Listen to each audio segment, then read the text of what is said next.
할렐루야.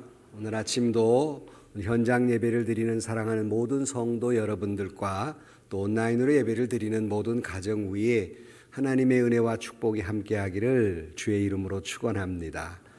보이지 않던 얼굴들을 보게 돼서 너무나 반갑습니다. 요즘 덕분에 챌린지라는 말을 들어보셨습니까? 덕분에 수화를 통해서 수고하는 의료인들과 많은 국민들을 위로하자는 캠페인입니다. 수화가 의료인들을 향해서 SNS에 이렇게 해서 올리는 그런 캠페인인데요. 이렇게 손을 밑바닥에 대고 엄지손가락을 이렇게 해서 이렇게 상대방에게 보여주는 거예요. 이 수화로 존경합니다 그런 뜻을 가지고 있다고 합니다. 그런데 그동안 수고해온 많은 의료인들, 수고한 모든 분들에게 덕분에 그동안 수고하셨습니다. 감사합니다. 존경합니다. 그런 의미로 이렇게 표시를 하고 또 국민들끼리는 그 엄지손가락을 가슴에 이렇게 대면 자랑스럽습니다. 이런 뜻이 된다고 합니다. 그래서 많은 분들이 연예인들도 SNS에다가 그렇게 엄지손가락 이렇게 대고 서로 간의 존경과 위로와 또는 자부심을 느낍니다. 그런 표시를 하고 있습니다. 저는 물론 많은 의료인들에게 정말 존경과 그리고 자부심을 보냅니다. 모든 국민들에게 그렇지만 뿐만 아니라 우리 사랑하는 모든 성도 여러분들에게도 이런 수화를 보내고 싶습니다. 덕분에 여러분 감사합니다. 수고하셨습니다. 그리고 존경합니다. 여러분 때문에 자부심을 느낍니다.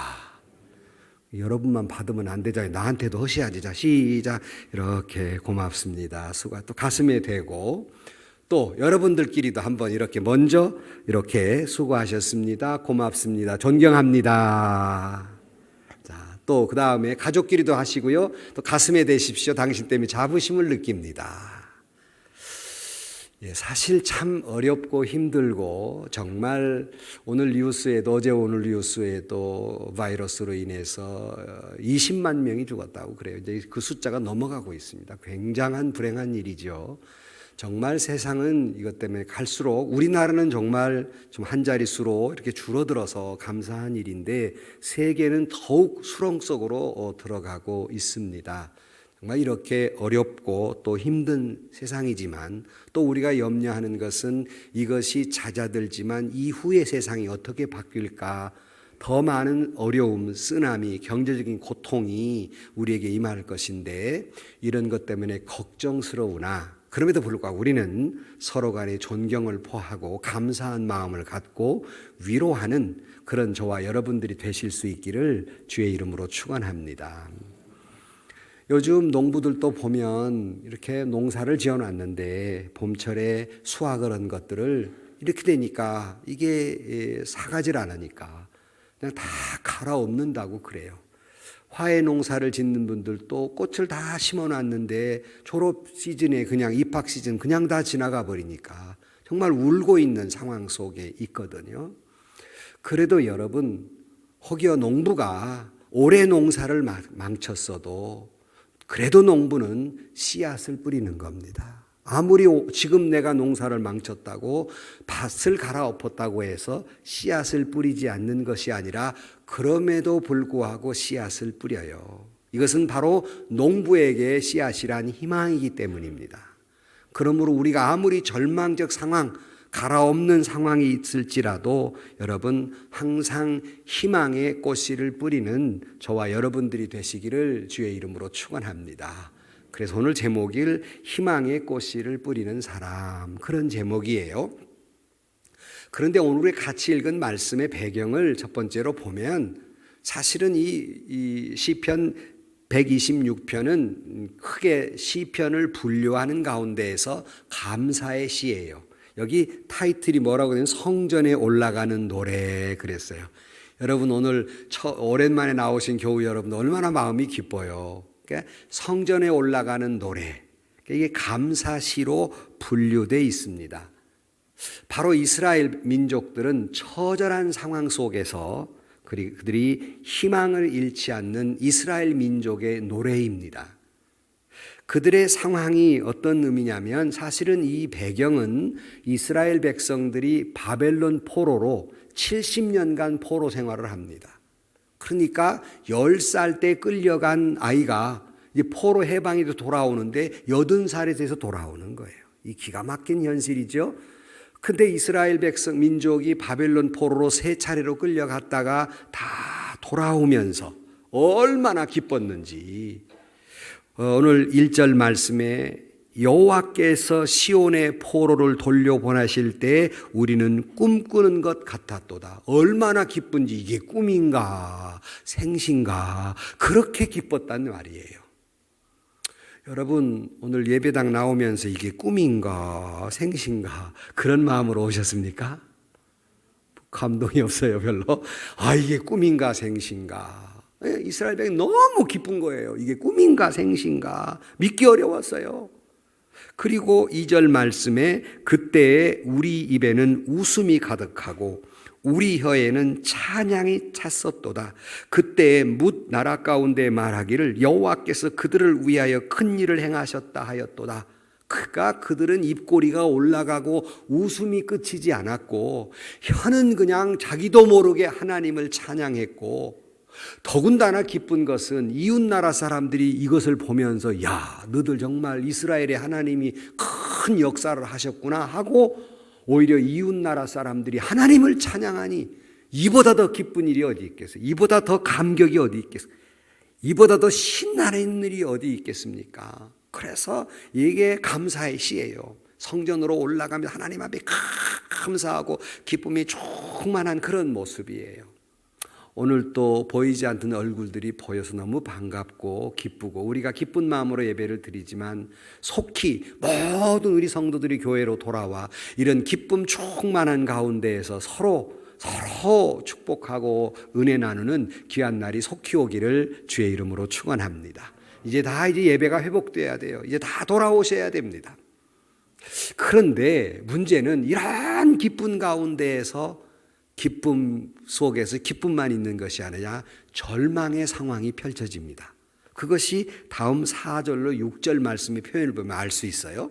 보니까 여호와여 우리의 포로를 남방 시내들 같이 돌려보내소서. 눈물을 흘리며 씨를 뿌리는 자는 기쁨으로 거두리로다. 울며 씨를 뿌리러 나가는 자는 반드시 기쁨으로 그 곡식단을 가지고 돌아오리로다 그랬어요.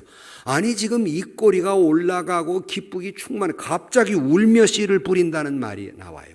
그리고 우리의 포로를 남방의 시내들 같이 돌려보내소서. 사막의 시냇물입니다.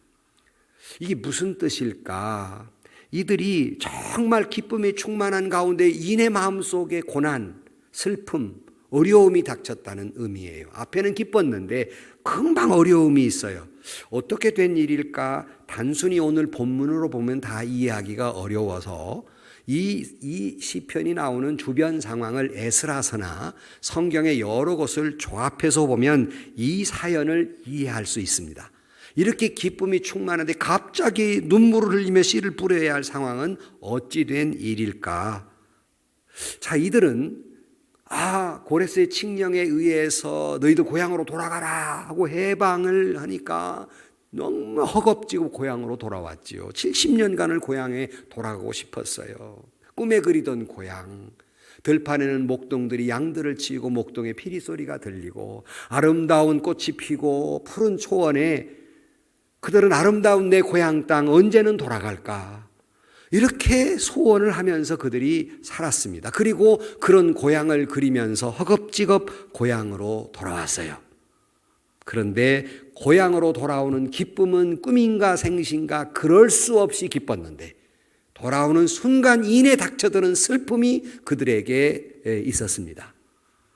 왜 그랬을까? 그들은 정말로 고향은 언제나 아름다운 곳이잖아요.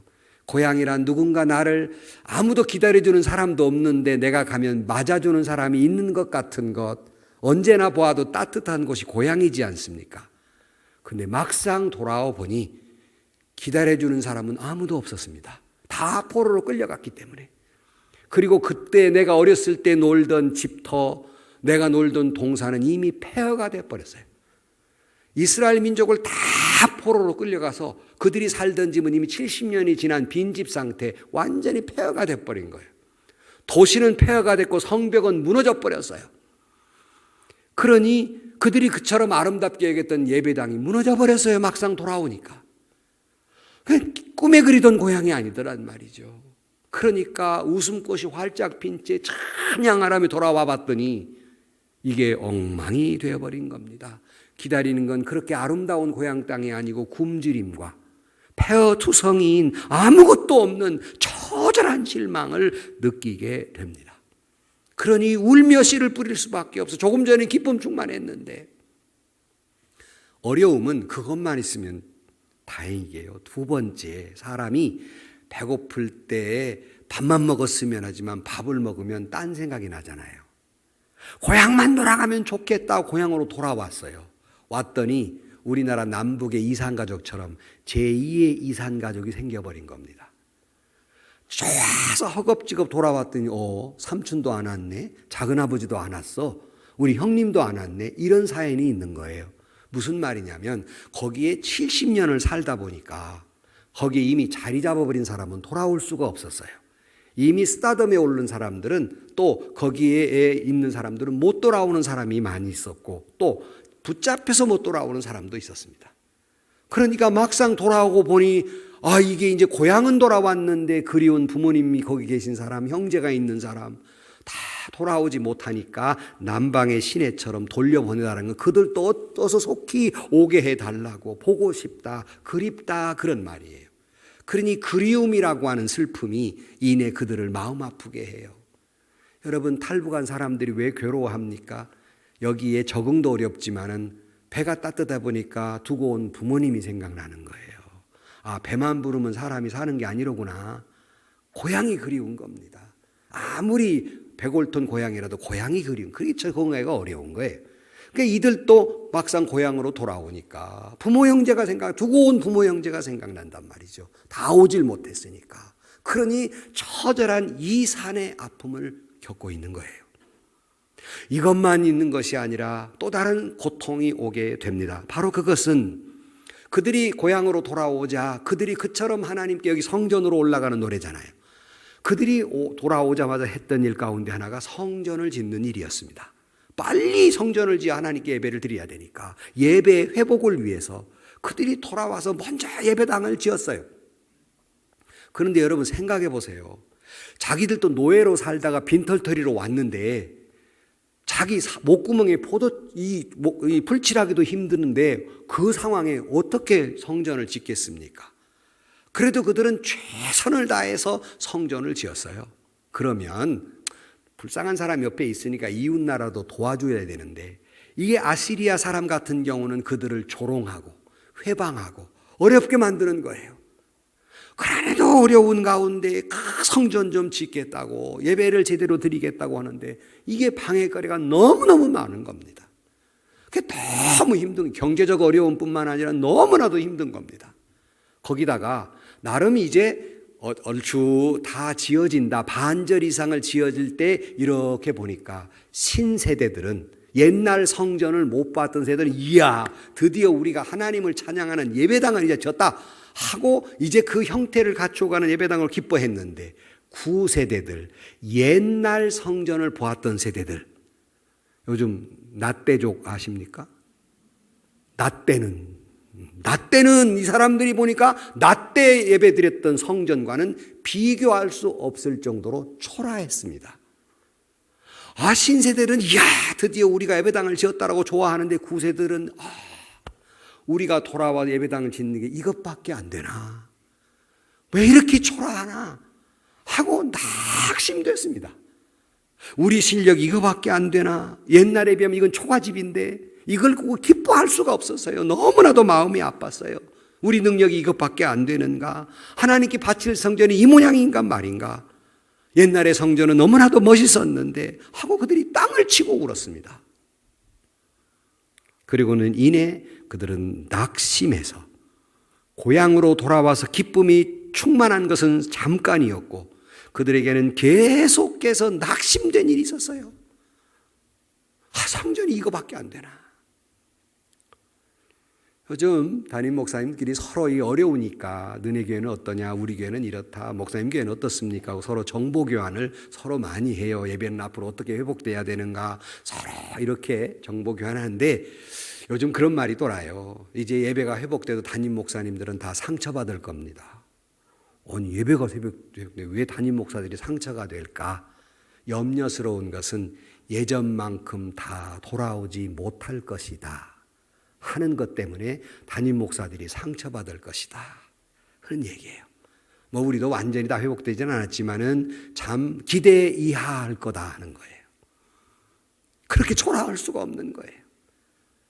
그러니까 여기 이스라엘 사람들도 성전을 갖다가 짓긴 했는데 그렇게 초라할 수가 없는 거예요. 예배를 드려도 그렇게 초라할 수가 없는 거예요.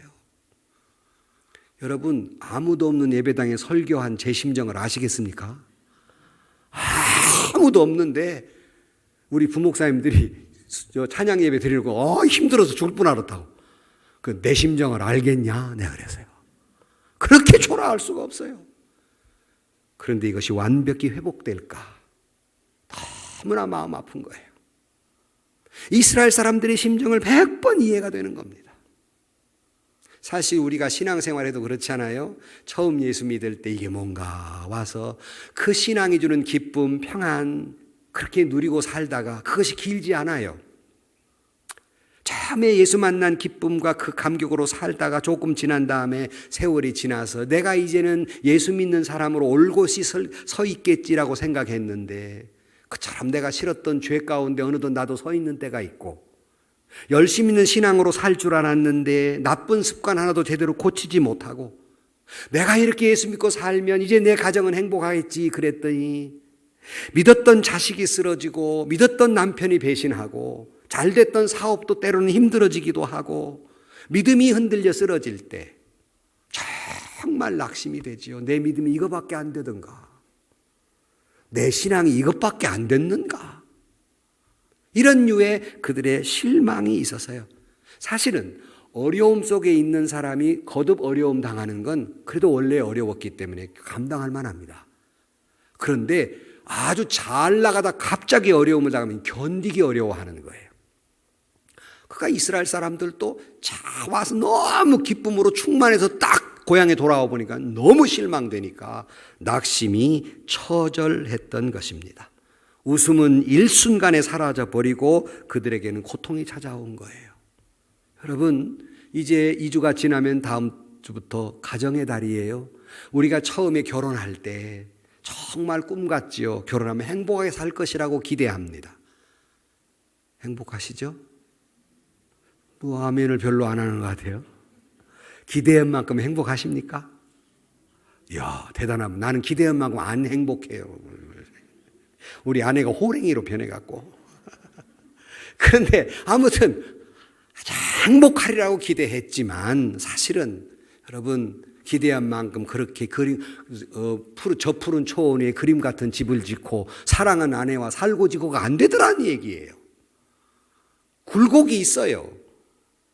어두운 질곡의 골짜기가 있다고요. 질병 때문에, 자식 때문에, 경제적인 문제 때문에, 부부간의 사랑의 문제 때문에 어려움이 있는 거예요. 그러니 행복을 기대해 왔다가 낙심의 골짜기에 떨어지는 사람들이 얼마나 많습니까? 그것이 없는 사람은 없습니다. 늘 말씀드리지만 중요한 것은 그걸 어떻게 대처해 나가느냐 하는 거예요. 누구나 다 당하는 질곡인데 기대 이상이 아니고 기대 이하가 됐을 때 어떻게 근데 많은 사람들이 올바른 방향을 선택하지 않아요. 그런 어려움을 당했을 때 가지 말아야 될 길을 가게 됩니다. 영어로는 quit라고 그러는데 어떤 방향이냐? 다 버리는 거예요. 모든 걸 포기해 버리는 겁니다. 못해, 안 돼, 이제 끝났어 라는 생각을 갖는 겁니다. 이것이 바로 이스라엘 백성들이 오늘 본문의 시편 126편에 나온 이스라엘 민족들이 이런 실망이 되자 그래도 계속해 가야 되는데 낙심이 됐습니다. 결국 성전 짓기를 그만 중간 이상에 지었다가 포기해 버립니다. 성전을 더 이상 짓지 않아요. 완전히 다 손을 놔버립니다. 이건 잘못된 선택이지요. 돌아와 보니 땅은 황폐하고 기다리는 거 먹을 것은 없고 기아와 굶주림 속에서 이웃 적들은 우리를 조롱하고 하나님을 조롱하고 성전 짓는 걸 방해하고 결과가 초라하고 정말 이것뿐인가 이것밖에 안 되나 하는 초라함과 절망 가운데 다 그만둬 버립니다. 해본들 뭐하랴. 아니 신앙생활 하시는 분도 그래요. 믿어본들 뭐하랴.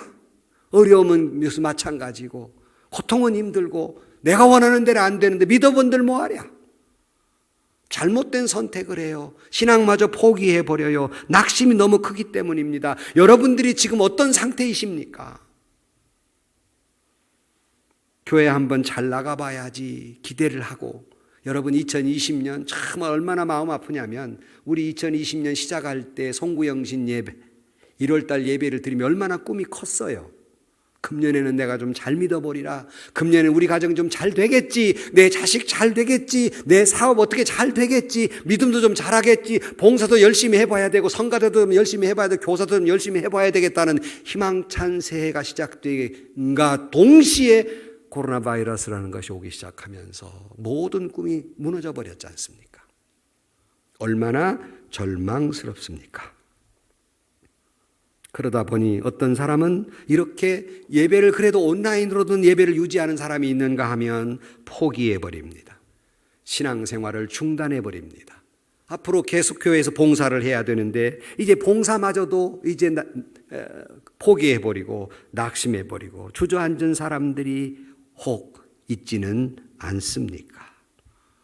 여러분 이런 고난이 올 때 우리는 늘 고난이 오기 마련이지만 결코 이렇게 모든 것을 포기하는 반응을 해서는 아니 되는 것입니다. 두 번째로 보는 것은 그래도 이런 완전히 포기 상태에서 그래도 그들이 희망을 갖는 내용이 그 다음 절에 나옵니다. 5절 이하에 보면 눈물을 흘리며 씨를 뿌리는 자는 기쁨으로 거두리로다. 울며 씨를 뿌리러 나아가는 자는 반드시 기쁨으로 그 곡식단을 가지고 돌아오리로다 그랬어요. 지금 너무 처절해요. 너무 실망해요. 너무 괴로워요. 눈물이 나요. 그래도 씨앗은 뿌리겠다는 말입니다. 그래도 여전히 희망의 씨앗은 놓지 않겠다는 것이죠. 울면서라도 눈물을 훔치면서라도 씨앗은 뿌리겠다는 말입니다. 여러분 며칠 전에 갑자기 추위가 왔죠. 갑자기 겨울이 왔나 저는 싶었어요. 며칠간. 그러나 여러분 이내 어제 오늘 따뜻해졌습니다. 바람은 좀 불지만은 즉 아무리 봄을 시샘하는 찬바람이 불어도 봄이기 때문에 이것은 금방 지나가는 것처럼 아무리 우리를 실망시키는 일이 주변에 많다 할지라도 예수 그리스도 하나님은 살아계시니 이것은 지나가게 될 줄로 믿습니다. 내가 배가 조금 아프다고 죽는 게 아니에요. 그런 것처럼 비록 지금 코로나 바이러스 19로 인해서 우리를 많이 어렵게 만들지만 힘들게 만들지만 하나님은 저와 여러분을 지켜주셔서 우리를 납식해 만들고 절망하게 만들고 포기하게 만든다 할지라도 주님은 살아계시니 지켜주실 줄로 믿습니다. 저는 이 민족이 지금까지 이럴 동안 여러분 지금 온 세계가 정말 한국을 칭찬해요. 정말 우린 자부심을 가져도 돼요. 뭐 다 여러분 뉴스로 알듯 전 세계가 가장 초인류 국가 세계에서 그건 미국도 아니에요. 일본도 더더욱 아니죠. 일본은 완전히 이제는 뭐 거기는 개발도상국으로 떨어져 버렸어요. 최고 인류 초인류 국가 대한민국입니다. 근데 세계인들이 말이에요. 저들이 그걸 모른다고. 한국 사람만 저들이 초인류인 줄을 저들이 모른다고 그래요. 그런데 이 이야기가 이 세계에서 여러분 이 위기를 가장 잘 극복한 나라 대한민국입니다. 근데 이 코로나 바이러스로 인한 것만이 아니라 제가 오래전에 설교 말씀드렸는데 수년 전에 어떤 학자가 인류 가운데에서 가장 위기를 잘 탈출하는 DNA를 가지고 있는 나라가 어디인가 봤더니 1등이 대한민국입니다. 근무오기 했잖아요. 일제시대 빚 갚은 운동 다 했잖아요. 전부 다. 대한민국이 초일인데 그 증거를 이번 코로나 바이러스로 증명하고 있는 거예요. 자부심을 가져도 됩니다. 자부심. 여러분 하나님이 그동안에 일제 치하 속에서, 6.25라는 고통 속에서, 민주주의는 처절한 그런 피 흘리는 속에서 오늘 여기에 이른 것은 살아계신 하나님께서 그 절망의 자리에서 역사해 주셨기 때문에 오늘에 이른 줄로 믿습니다. 그렇게 절망하지 말아야 돼요. 그래도 아직도 눈물이 흘려도 계속 우리는 씨앗을 뿌려야 돼요. 믿음의 씨앗을, 기도의 씨앗을, 찬양의 씨앗을, 예배의 씨앗을 그래도 뿌려야 되는 거예요. 여러분, 아무리 내 믿음이 작아도 그 믿음의 씨앗은 하늘이 너무나 작아도 그걸 뿌리면 30배, 60배, 100배로 하나님은 거두게 해 주실 줄로 믿습니다. 그러므로 희망을 잃지 말아야 한다는 것입니다. 예수 그리스도 이 땅에 오셔서 너무나도 연약하게 십자가에 달려 돌아가셨지만 그분으로 인하여 온 세상이 소망을 가진 것처럼 우리가 조금만 더 힘을 보태면 극복해낼 수 있고 모든 것을 아름답게 그 결과를 얻어낼 수 있어요. 엘리자베스 노벨이라고 하는 분이 쓴 조금이라는 글이 있어요. 조금만 보태면 된다는 거예요. 그게 뭐라고 쓰고 있냐면 설탕을 조금 써 음식의 맛을 낼 수 있습니다. 많이 써, 조금만 써도.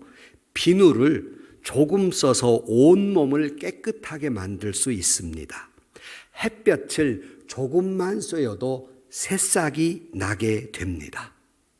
연필을 조금만 써서 위대한 글을 쓸 수가 있습니다.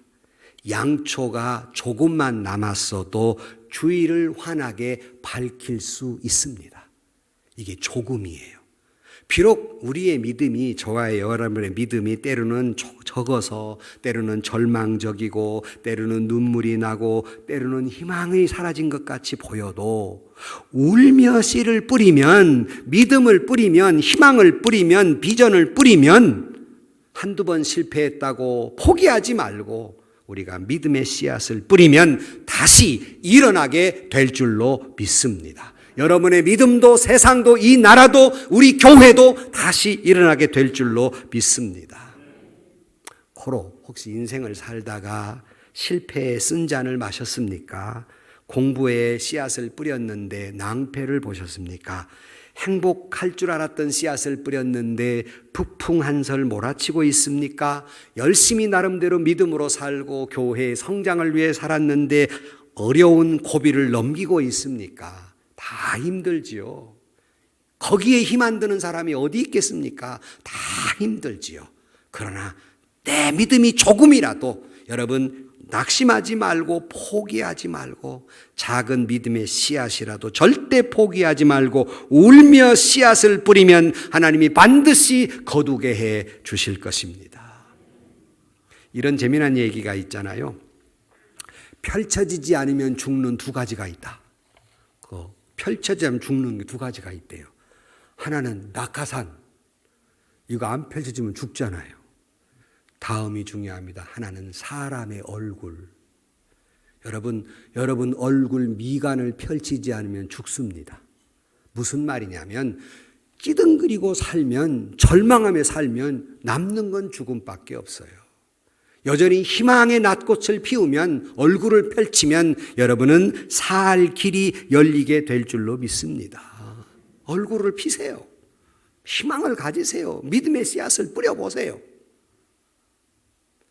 여러분, 아무리 농부가 아무리 굶고 보릿고개 넘기기 힘들어도 뿌리려고 남겨놓은 씨앗은 갈아먹지 않습니다.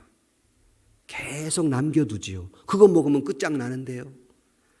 그렇듯이 아무리 우리를 절망하게 만들어도 한 줌의 나머지 믿음의 씨앗은 절대로 버리면 안 됩니다. 절대로 버리면 안 돼요. 이 믿음의 작은 씨앗마저 버려버리면 여러분은 끝장나는 겁니다. 어떤 절망적 상황이 있습니까? 희망을 잃어버렸습니까? 다시 말씀드립니다. 눈물을 흘리며 씨를 뿌리는 자는 기쁨으로 거두리로다. 그러므로 아무리 힘들고 어려워도 눈물을 흘리면서라도 씨앗을 뿌려야 합니다.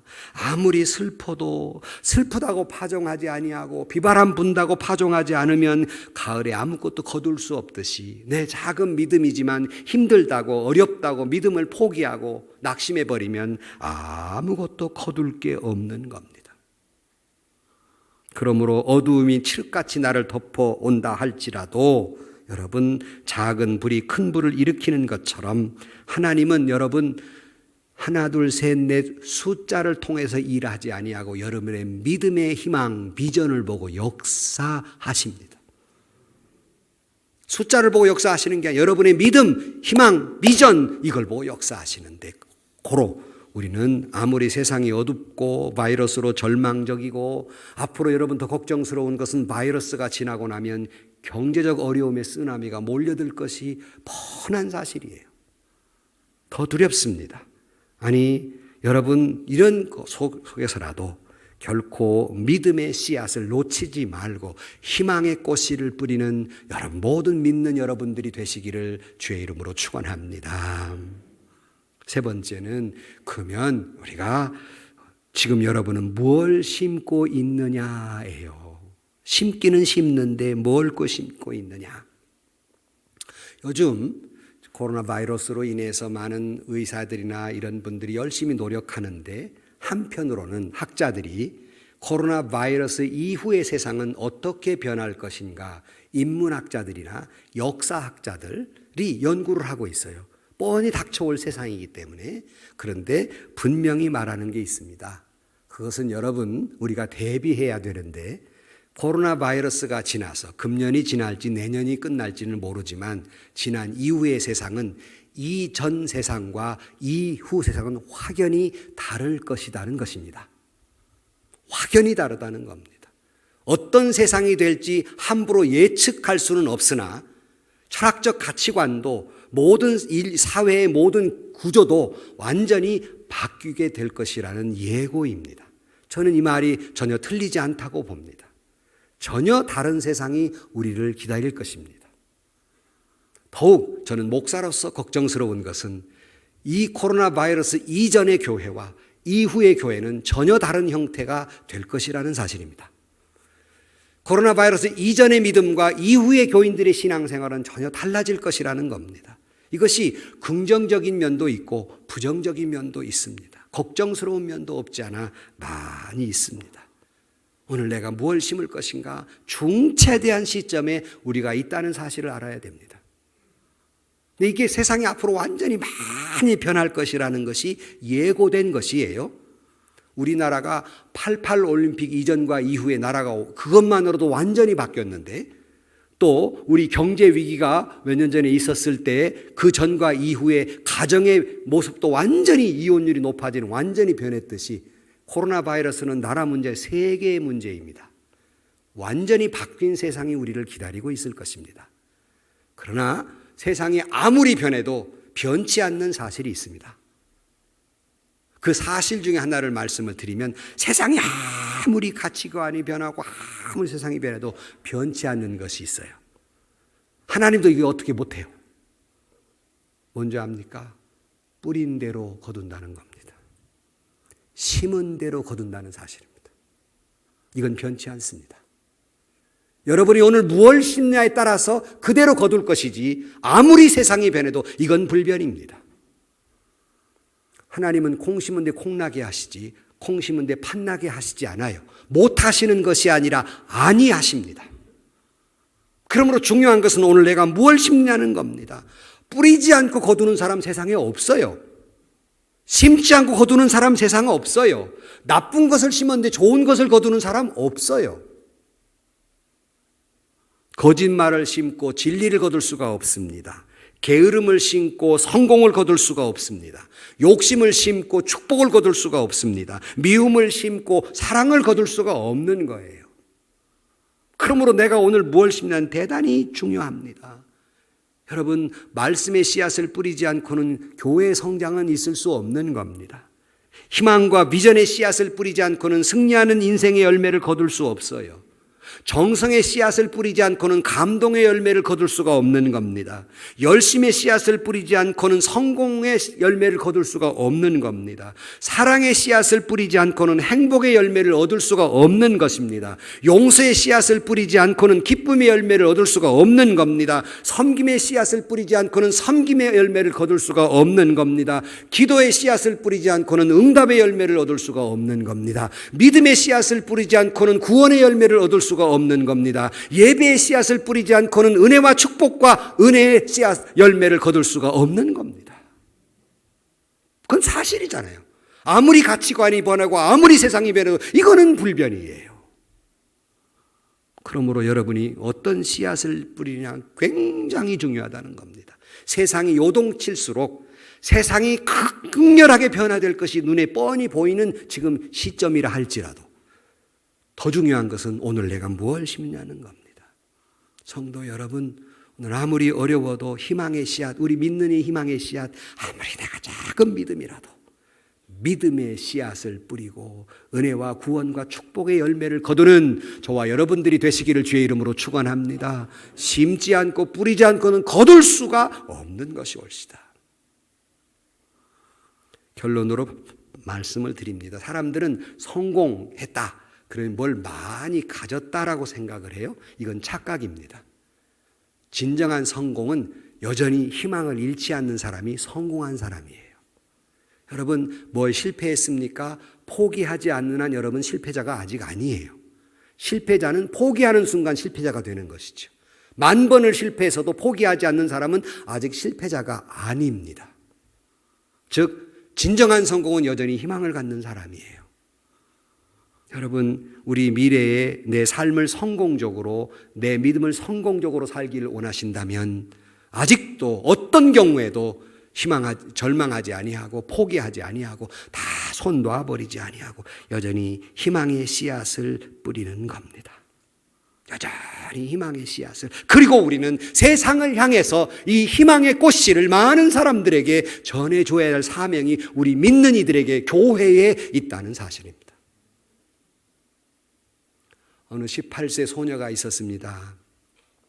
이 소녀는 유고슬라비아의 스코피에라는 곳에서 살던 아이인데 그녀는 수녀가 되기 위해 결심을 합니다. 그리고는 그 길을 떠나는데 어머니로부터 이런 충고를 받습니다. 얘야, 앞으로 어떤 일이 있어도 예수님의 손을 놓아서는 안 된다. 그리고 내 사랑하는 예수님을 닮아 예수님의 손이 되어 살아가라. 이렇게 말했습니다. 그리고는 이 소녀는 그 말을 마음에 깊이 새깁니다. 어떤 일이 있어도 예수님의 손을 놓지 않았습니다. 기쁠 때에도 예수님의 손을 놓지 않았고 슬플 때도 예수님의 손을 놓지 않았습니다. 그리고 그녀는 예수님의 손을 잡고 예수님의 손을 닮아 가난한 사람, 병든 사람, 고아나 과부들을 돌보는, 그래서 그들에게 희망을 주는 일을 열심히 했어요. 그는 결국 1979년 노벨 평화상을 탄, 이미 짐작하시지만 바로 테레사 수녀였습니다. 그는 대단히 작은 체구예요. 여러분 다 아시는 대로. 작은 체구고 볼품없는 사람이었지만 그가 한 손으로는 예수 그리스도를 붙잡고 세상을 향해 예수 그리스도의 손이 되어서 희망을 뿌려주었을 때 놀라운 역사를 이뤄낼 수 있었던 것입니다. 오늘 또 우리는 그런 절망적 상황 속에서도 이 희망을 놓지 말아야 됩니다. 이런 말 하면 가끔 저는 듣는 소리가 있어요. 목사님 제발 희망 고문 좀 하지 마세요. 이 상황에 무슨 희망이 있단 말입니까? 그렇게 말하시는 분들의 심정을 100번 이해가 돼요. 얼마나 힘들까. 그러나 여러분, 아무리 절망적 상황 속에서라도 절망한다고 상황이 나아집니까? 희망을 가지면 상황이 나아질 수 있으나 절망하는 사람에게는 전혀 나아질 기미가 보이지 않는 거예요. 그러므로 우리는 어떤 경우로든지 간에 희망을 놓지 말아야 합니다.